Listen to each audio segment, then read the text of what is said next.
Arctic Star Exploration, operated by a team of proven mine finders, is focused on diamonds in Finland and the Northwest Territories of Canada. A work program is planned for our Finland property that contains diamond-bearing kimberlite.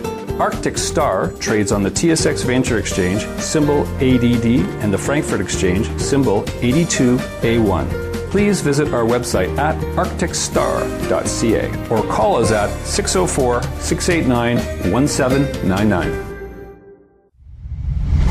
You're listening to HowStreet.com radio, available online at TalkDigitalNetwork.com. Welcome to HowStreet.com radio, the online source for market opinions. Here is Jim Goddard. Our guest is Sean Brodrick. He's the senior analyst for EdelsenInstitute.com. Welcome back to the show, Sean. Thanks for having me on. Thanks for or I should say, congratulations on the promotion as well. Oh, yeah, thanks. Although, if it's like most promotions, nice title on the door, do I get more money? No, just more work. That's how it works in radio. Sean, yeah, marijuana stocks now seem to be gaining some life again.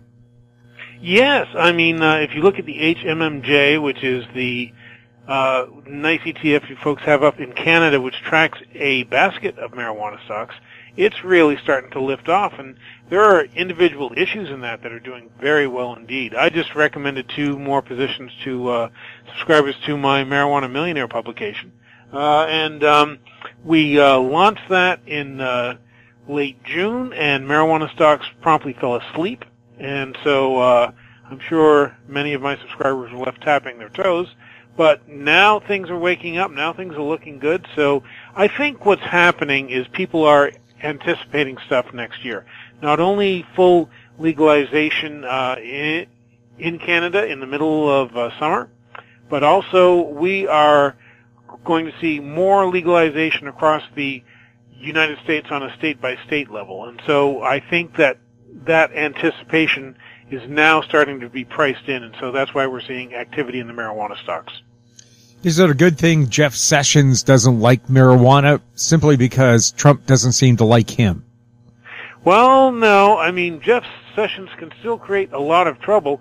If it's a good thing, it's good for investors because his antipathy to the marijuana market is actually lowering prices. It's weighing on prices, which means that we have a chance to buy things cheap. I don't think Jeff Sessions is going to be in there for all of Trump's first term. I mean, he keeps butting heads with the president. So I expect when he leaves, you will see marijuana stocks take off in a face ripper of a rally. But until then, you get to buy things on the cheap. You just have to have a longer term outlook on the sector. Energy and metals, are they in lockstep right now? They aren't in lockstep, but they've both been doing pretty well, mainly because the U.S. dollar has been doing so poorly. Now, the U.S. dollar is trying to rally, and a lot really depends on what happens with the Fed. This week, on the 20th, we will have the latest announcement from the Fed, which will be, gleaned over by all sorts of market analysts trying to figure out what is the Fed not only going to do with interest rates and higher interest rates. A hike in December is now being priced in, by the way, but also the vast unwinding of all the debt that they took on when they saved the economic system when the banks screwed up. Now that's about $4.5 trillion in debt, and it has to be unwound, and they might as well do it now when interest rates are cheap as later. But here's the thing. They say they can do it painlessly. No one really knows because no one's ever tried to unwind anything like this before.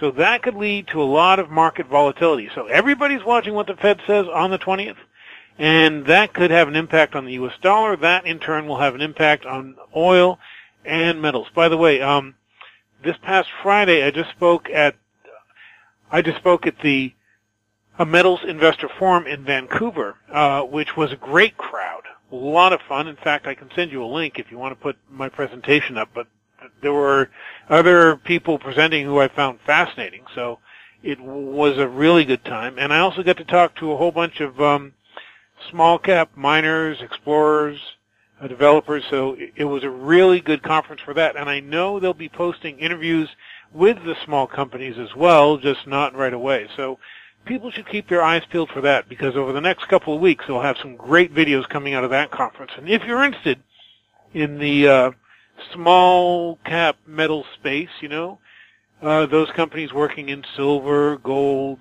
zinc, what other companies were there? Copper was there as well. I mean, there are some great opportunities there, and I found some very interesting yet very small companies that could grow to much bigger if things go their way. We'll have more with Sean Brodrick right after the break. I'm Douglas Mason, President and CEO of Rainy Mountain Royalty Corp., RMO on the TSX Venture Exchange. Rainy Mountain's Brunswick property is located in the Rideout Shear Zone in Ontario. With grab samples running as high as 32 grams per ton gold, a drill program will commence this spring to test the numerous targets located by recent groundwork. For more information, visit our website, rmroyalty.com. Avon Resources Limited is a gold exploration company with significant projects in British Columbia, Saskatchewan, and the Yukon. Trading on the TSX Venture Exchange, symbol ABN, and the pink symbol ABN-AF. Surrounded by world-class gold deposits and mines, Avon's 23,000 hectares Forest Kerr Gold Project is located in the heart of the Golden Triangle in northwestern BC. For more information, visit us at avonresources.com. Welcome back. We're speaking with Sean Brodrick. Yes, the interesting thing about the U.S. Fed, how much are they planning to unwind, and can you take that out of an economy or out of your treasury stocks? Well, that's the thing that has to be decided. How fast are they going to unwind? We'll have some more clarity on this after they make their announcement on the 20th, or at least that's what people are actually thinking. Until then, we are seeing people placing bets, but if you look at what's happening in the gold futures market, people have no idea. I'm seeing big bets go on both sides. Maybe some people are doing strangles, I don't know. But it is like, they really don't know what the Fed is going to say. So this particular meeting has a great deal of uncertainty around it. And when there's uncertainty, and then they make an announcement, that usually leads to market volatility. So if you're a more conservative investor, you want to wait until after the meeting and see what they say and see how the market reacts, and then you can place your bets. There'll still be plenty of time. These big funds and stuff, they take time to move into things. So that's the more conservative way. But if you have a wild hair and you really you think you know what's going to happen, then you can make bets in the precious metals market ahead of this and see how things go. $4.5 trillion, I think, is involved. I don't understand the process, and that amount of money, I mean, even to the U.S., that's a tremendous amount of dough. Yeah, well, I am not an expert either. I mean, treasuries are not my forte. I tend to stick to more tangible things. We'll see what they say they're going to do. I assume they'll start selling off that debt to the private market. We'll actually see how it goes. It could be quite interesting. We'll have more with Sean Brodrick right after the break. I'm Larry Ray, President and CEO of American Manganese, Inc., listed on the TSX Venture, ticker symbol AMY, A-M-Y, with proprietary patents in the U.S., China, and South Africa. Our focus is on recycling lithium-ion batteries for electric vehicles. China recently legislated the responsibility for recycling onto their electric vehicle manufacturers and importers. For more information, please visit AmericanManganeseInc.com or phone me, Larry Ray, at 778-574-4444. Keep informed. Receive our weekly recap of thought-provoking articles, podcasts, and radio delivered to your inbox for free. Sign up for the HowStreet.com weekly recap on our homepage, HowStreet.com. Welcome back. We're chatting with Sean Brodrick. Sean, the Canadian dollar has gone up 10% in the last few months. And one of the reasons they upped interest rates, they said, was to cool it off. But doesn't that usually improve the value of your currency when you up interest rates? Yeah, and but people were anticipating those interest rate rises, and so that's what happened. I guess people aren't anticipating any more rate rises, but we'll have to see how it goes. The Eurozone is also talking about raising rates. Great Britain says that it's going to raise rates, and if you want to look at a nice move, look at the British pound. Very, very nice. Pound sterling has really taken off.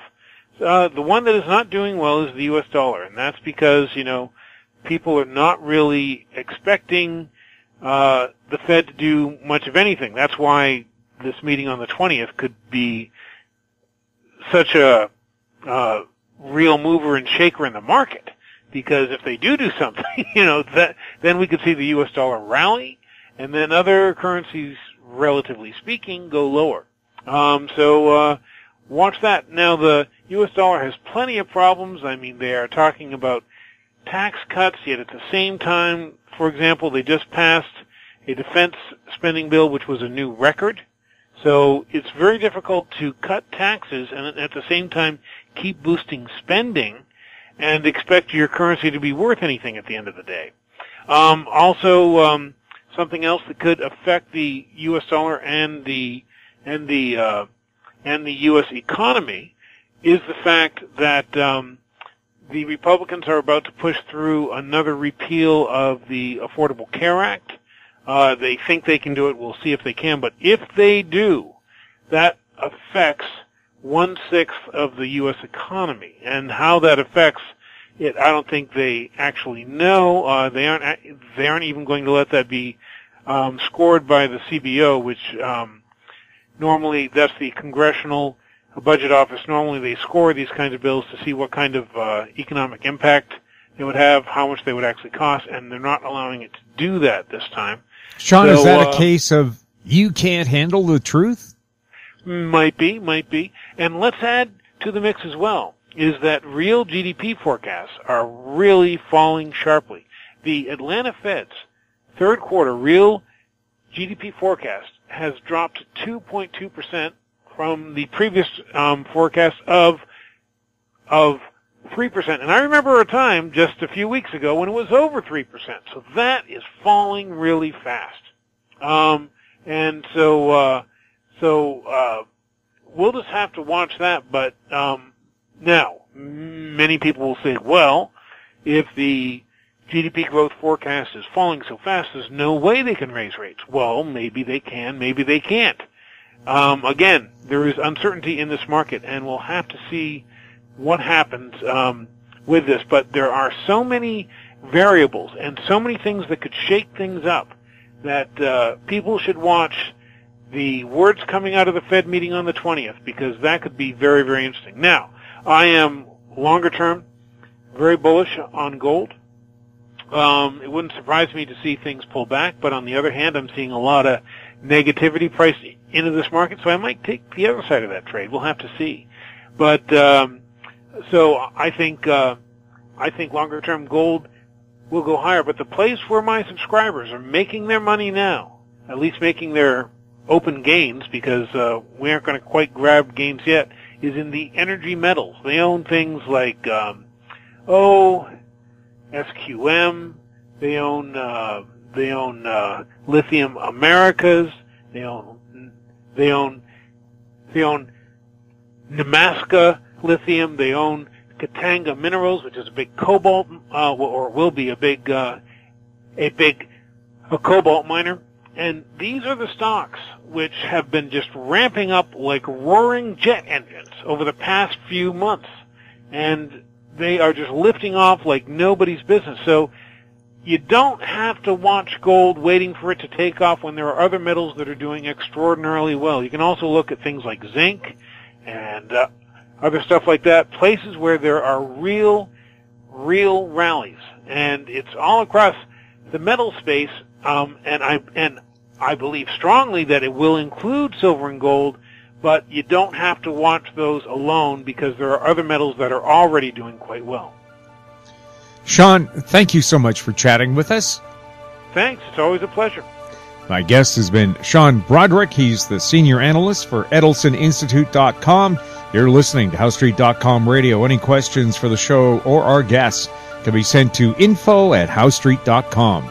I'm Jim Goddard. Thanks for listening.